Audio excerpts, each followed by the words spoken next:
देखिए एरे में एक टिपिकल क्वेश्चन आपको मिलेगा कि दो एरे है जो कि अनसॉर्टेड एरे, और उस दोनों को मर्ज करके या मर्ज करना है एक तीसरे एरे में। ये क्वेश्चन आपको दो तरीके से आ सकता है। एक होगा कि जैसे मैंने लिखा है कि अनसॉर्टेड एरे, और एक होगा सॉर्टेड एरे। तो पहले तो ये जानना पड़ेगा कि मर्ज करेंगे कैसे। तो देखिए इसका मैं थोड़ा सा कंसेप्ट आपको दे रहा हूँ। तो इसमें क्या होगा कि दो एरे ऑलरेडी रहेगा, ठीक है। दो एरे है, मान लीजिए इसमें है 5, 7, 9, 3, 2, ये ए है, और एक बी है, इसमें हमको कम एलिमेंट है। मान लीजिए 7, 7 है, 15 है, 24 है और 30 है, ये एलिमेंट है। ये बी है। तो कहता है कि एक थर्ड एरे बनेगा जो कि इस दोनों को मर्ज कर लेगा। तो मर्ज करेगा तो क्या होगा कि इस दोनों के साइज से डबल होना चाहिए तीसरे का साइज। तो जैसे पहले आएगा 5 है, 7 है, 9 है, 3 है, 2 है, पहला वाले का आ गया। अब दूसरे वाले को कॉपी करेगा, 7 है, 15 है, 24 है और 30 है। देन ये सी हो गया, यानी कि रिजल्टेंट। तो यही प्रोग्राम यही है और इसी को इम्प्लीमेंट करना है। तो देखिए थोड़ा सा लॉजिक है, लॉजिक थोड़ा सा आप ध्यान देंगे तो समझ में बात आ जाएगी। देखिए इसमें सबसे पहला चीज़ क्या होगा कि 3 एरे बनेगा, ए, बी और सी। तो आप शुरू करिए, hash include stdio.h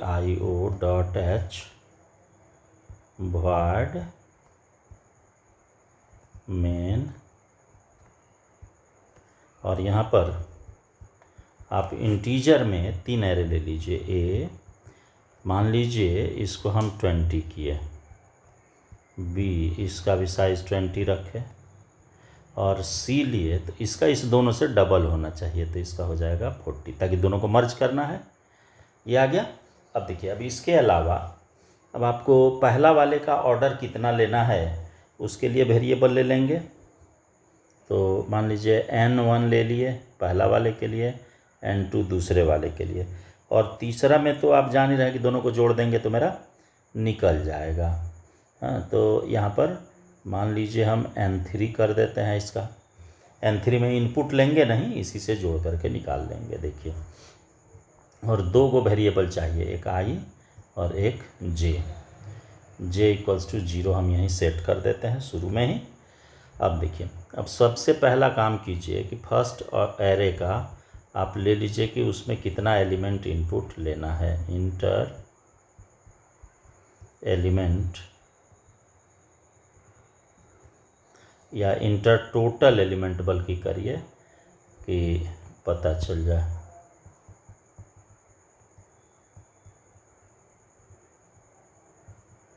total elements for first array, ये आ गया। अब स्कैन कर लीजिए, %d एड्रेस ऑफ n1, ये आ गया। अब यहाँ फॉर लूप चलाइए और पहला वाले में इनपुट ले लीजिए, i equals to 0, i less than n1 and i plus plus, और प्रिंटफ मैसेज दीजिए।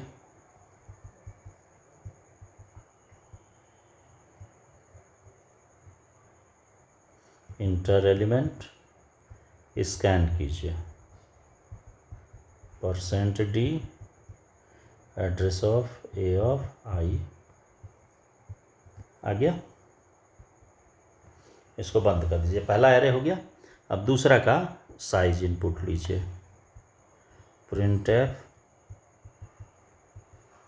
Inter size of second array, scan कीजिए, %d एड्रेस ऑफ n2, ये आ गया। यहाँ फॉर लूप चलाइए, i equals to 0, i less than n and I plus plus, और फिर यहाँ पर प्रिंटफ इंटर एलिमेंट, और स्कैन करिए %d एड्रेस ऑफ किस में, बी वाले में रखना है, बी ऑफ आई। अब देखिए दोनों जो एरे है उसमें एलिमेंट मेरा आ गया। अब करना क्या है कि इसको उठा करके रखना है थर्ड वाले में। तो थर्ड वाले में कैसे रखेंगे इसको, देखिए शुरू में ही मैंने जे को 0 करा दिया है, तो पहला वाले का लूप लगाइए, for i equals to 0, i is less than n1 and I plus plus, और करली ब्रेस दे करके आप सी के जे प्लस प्लस में ले आइए, जे प्लस प्लस करिए इक्वल टू ए ऑफ आई। तो ए ऑफ आई यानी इस लूप को जब चलाइएगा तो ये करेगा क्या कि जितना पहला वाले एरे में एलिमेंट होगा उन सारे को ला करके सी वाले में कॉपी कर देगा। अब इसके बाद अब सेकंड वाले का कॉपी कीजिए, तो फिर लिखना पड़ेगा for i equals to 0, i is less than n2 और आई प्लस प्लस, और सी के जे को फिर प्लस प्लस करेंगे और इक्वल टू कर देंगे बी के आई को। तो दूसरा वाला भी सारा कॉपी हो गया और ये चला गया किस में, सी वाले में। तो मेरा टोटल नंबर ऑफ एलिमेंट कितना हो गया, पहला वाले में जितना डाला गया पहला का एलिमेंट और प्लस दूसरे का एलिमेंट, दोनों को यदि हम जोड़ देंगे तो तीसरे का मेरा साइज निकल जाएगा। तो हम सिंपली यहाँ लिख देंगे कि n3 equal to n1 plus n2, पहला वाले का साइज प्लस दूसरे वाले का साइज, यही मेरा n3 यानी कि रिजल्टेंट वाले का साइज हो जाएगा। अब देखिए अब यहाँ पर आप प्रिंट कर दीजिए तीनों एरे को, printf first array, backslash n दे दिए ताकि लाइन नीचे आ जाए, फॉर j इक्वल्स टू 0, या सॉरी आई ले लीजिए, आई ले करके चले हैं शुरू से, I is less than n1 and I plus plus, और यहाँ पर प्रिंटफ देंगे %d और स्पेस इसी में इंक्लूड कर देंगे ताकि आपको झंझट नहीं रहे स्पेस का, या बैकस्लैश t आप दे देंगे, टैब स्पेस हो जाएगा। ये पहला का हो गया। ये दूसरा के लिए second array, for j equals i equals to 0, i is less than n2 and I plus plus, और यहाँ पर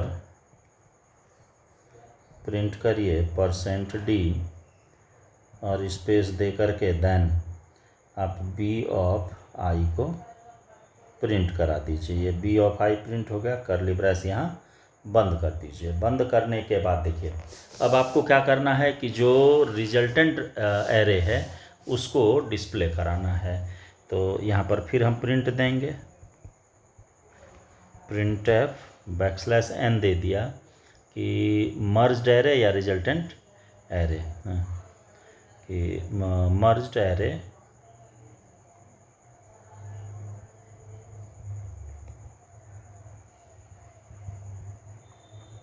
मर्ज्ड एरे, ये हो गया। और इसके नीचे लूप आप जो चलाइएगा तो i equals to 0, i is less than n3 कर लीजिए, n3 already n1 plus n2 हम करके रखे हुए हैं, और i प्लस प्लस कर लीजिए। देन आप यहाँ प्रिंटफ %d और फिर यहाँ c के i को प्रिंट कर दीजिए और कर्ली ब्रैस क्लोज कर दीजिए। तो आपका ये 2 एरे जो कि अनसॉर्टेड सिचुएशन में है, ये आपका मर्ज हो जाएगा। तो देखिए प्रोग्राम थोड़ा बड़ा होगा, लॉजिक साधारण है, जो आप सोचते हैं उसी के अकॉर्डिंग ये बनते चला जाएगा। तो इसको आप बनाइएगा, आपको टास्क रहा कि आप सॉर्टेड ऑर्डर वाले को सॉल्व कीजिए। तो मिलते हैं अगली वीडियो में।